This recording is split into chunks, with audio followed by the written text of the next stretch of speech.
Office में बैठना चाहिए आपको, बच्चे सब के साथ बैठे ऑफिस में बैठ के सब करना चाहिए। जब मैम पढ़ा रही है तो उनको पढ़ाने दीजिए, आप ऑफिस में बैठिए, आपका जो टाइम डिस्टर्ब तो बात नहीं है ना।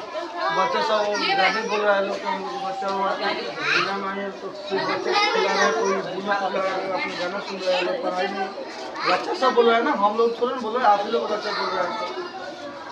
कोई ब्लूटूथ लगा के कान गाना सुन रहा है, कोई बात कर रहा है, पढ़ाई के टाइम पढ़ाइए लोग।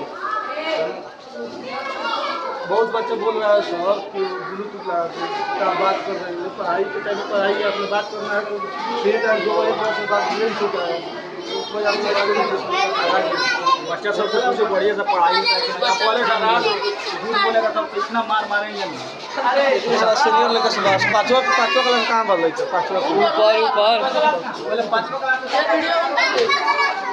काट दीजिए।